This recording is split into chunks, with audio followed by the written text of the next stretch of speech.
Okey, hai, nama saya Nurhuda binti Abdul Rahman, nombor metrik saya 18TTT19F1029. Okay, hari ini kita akan tengok SQL Lead Database sambungan daripada SQL Database iaitu Home Activity.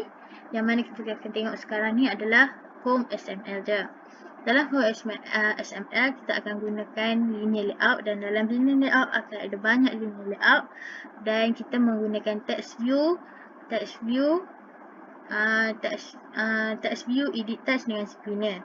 Spinner kita akan guna spinner di dalam course kita akan guna sebagai spinner mode dia adalah drop down, dan yang lain ada edit text dan text view untuk name dengan fee. Dan seterusnya kita akan masukkan button, iaitu ada button OK dan button view.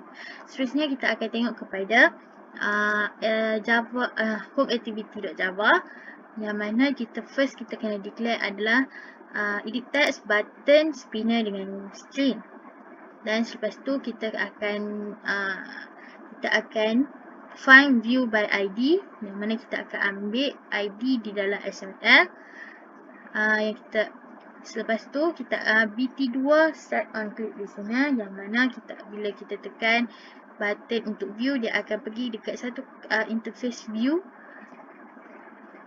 Selepas tu BT1 bila user klik, kita akan declare sebagai set on listener, yang mana bila button OK, yang mana bila user tekan dia akan tekan OK, dia akan insert.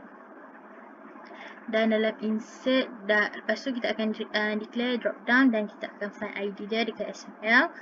Dan kita akan bagi string item kepada drop down, iaitu kita akan masukkan item ke dalam drop down. Selepas tu bila user tekan daripada list tu, dia akan ada untuk position dia lah.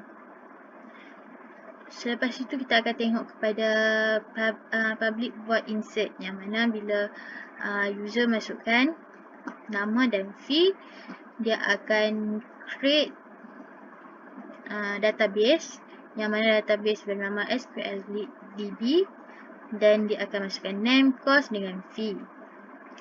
Selepas tu kalau dia tekan OK dan tak ada apa-apa, dia akan toast sebagai record edit add.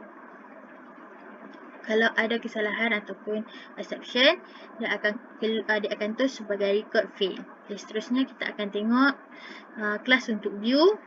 Kita akan tengok view SML view dia. Dalam view SML kita gunakan linear layout. Dalam linear layout ada text view dan list view. Seterusnya kita akan tengok view Java. First kita akan declare adalah list view dan array list dan array adapted. Selepas itu kita akan buka database yang nama dia SQL Lead DB, yang mana dalamnya ada ID, name, cost dengan fee. Lepas tu array adapter ni kita akan masukkan dekat sini ada student, final array list student. Student ni nanti kita akan tengok pada Java dia, dan dalam ni ada ID, name, cost dengan fee, dan dia akan add lah. Selepas itu kita akan tengok pada list set on item click listener, yang mana dia akan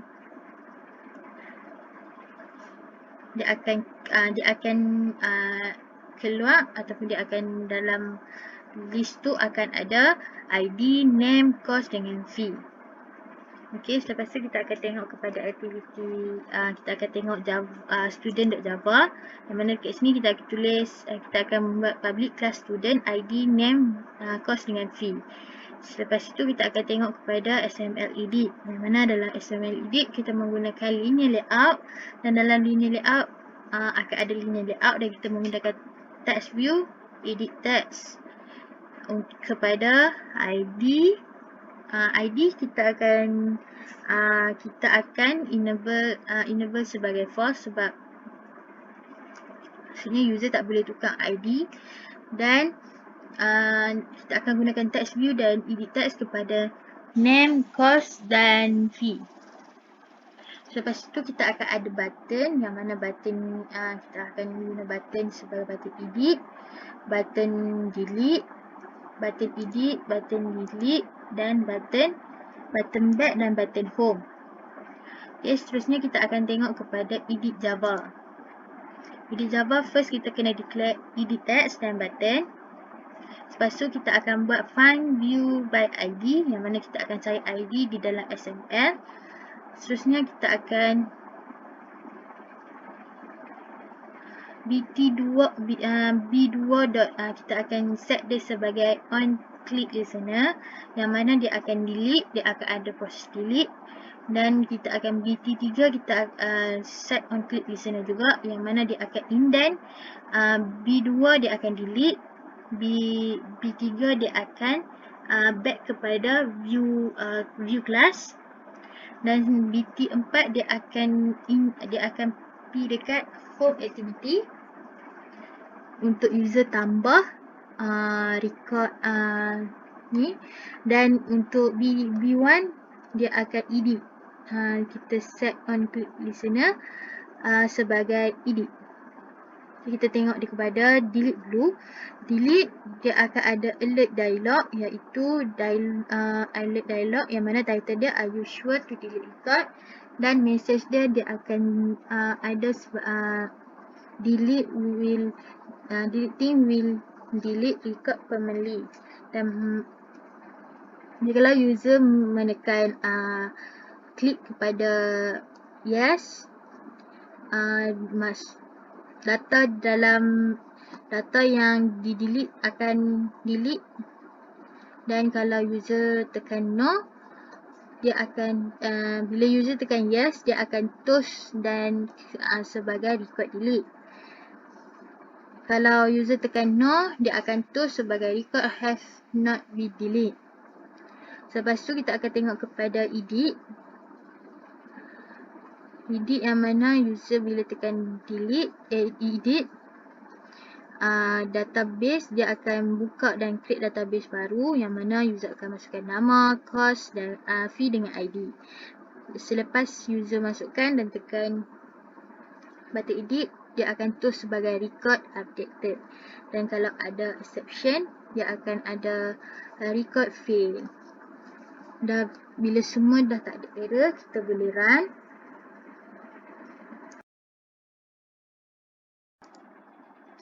Okey, bila kita run dan tak ada error, kita boleh dia akan masuk ke dalam ni, dan kita boleh guna yang email dan password yang kita dah masukkan dalam SQL database yang sebelum ni.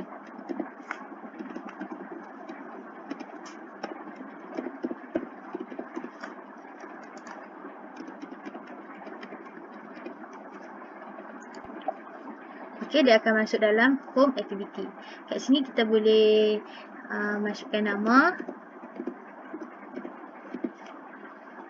masukkan fee, dan selepas tu kita akan tekan OK.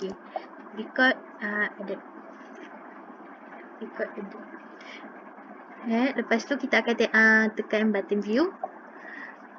Dia akan ada list ni, dan bila kita tekan list ni, dia akan masuk ke dalam edit punya ni, dan kita boleh edit. Ni kita edit nama, kita boleh edit cost juga, kita boleh edit fee, contohnya 30. So bila kita tekan button edit, record update. Lepas tu kita back. Okey, dah update. Lalu bila kita tekan, contoh kalau kita delete, dia akan keluar ni alert dialog. Tekan yes, dia akan jadi record delete. Kita akan, bila kita tekan back, dia akan pergi dekat view record. Bila kita tekan home, dia akan masuk kat sini balik, dekat home activity, dan kita boleh tambah new record. Dan itu saja. Okey, terima kasih.